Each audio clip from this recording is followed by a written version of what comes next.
continues to show the two-tier system in America. If you are the president's leading political opponent, the DOJ tries to literally put you in jail and give you prison time. If you are the president's son, you get a sweetheart deal. Now, this does nothing to our investigation. It actually should enhance our investigations because the DOJ should not be able to withhold any information now, saying that because of pending investigation, they should be able to provide Chairman Comer with any information that he requires. All right, well, that's House Speaker Kevin McCarthy slamming the Hunter Biden plea deal, says it continues to expose the two-tier justice system we have in this country. McCarthy also says it does not change anything when it comes to the House investigations into the Biden family.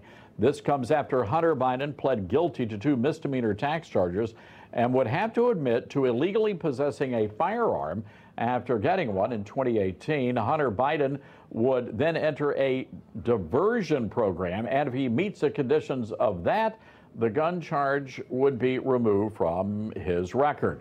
Well, for more, let's bring in the Pennsylvania congressman himself, chairman of the House Freedom Caucus, Scott Perry, also sits on the House Oversight and Foreign Relations Committees. So, Congressman, I want to get your reaction to this plea deal. Well, look, Todd, thanks for having me on. First of all, it's disgusting. Wouldn't Mark Houck from Philadelphia, who was arrested for protecting his son while preaching on the sidewalk in Philadelphia and had, a SWAT team show up at his house in the early hours of the morning, wouldn't he like a sweetheart deal like this? How about Scott Smith from Loudoun County, Virginia, who had the audacity to question the school board where his daughter was sexually assaulted in the bathroom, and then they arrested him? Wouldn't he love some kind of arrangement like this instead of the treatment he got? And of course, there's the former president of the United States who had his house raided. His wife's underwear drawer was gone through. Yet this guy, look, from the laptop that he left at the repair shop in Delaware, the list of crimes has been the list of criminal activity and crimes that everybody else would be prosecuted for has been made public, and yet he's going to plead to and apparently take a walk on the gun charge and have these couple I just forgot to pay my taxes on what now appears to be millions upon millions of dollars in influence peddling.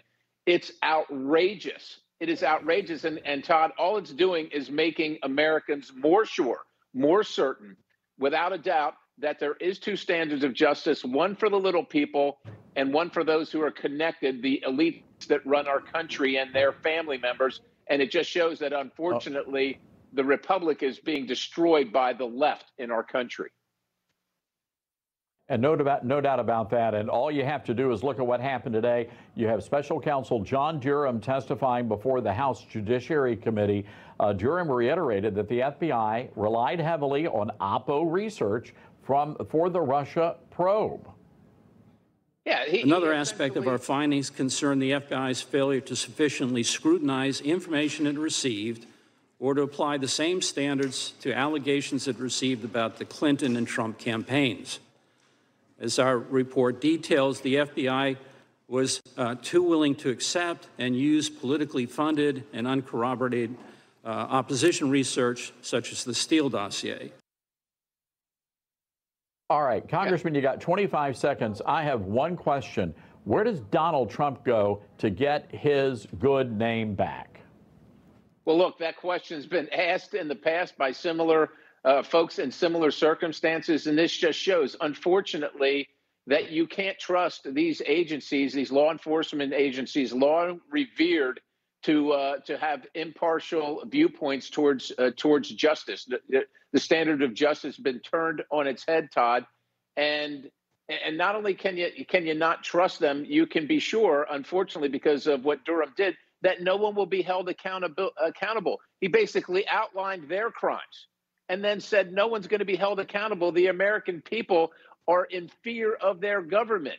And as you know, our founders said, when the government fears the people, there's liberty. But when the people fear their government, there is tyranny. If this doesn't show you that we're in a stage of tyranny, I'm not sure what else you need to see, unfortunately.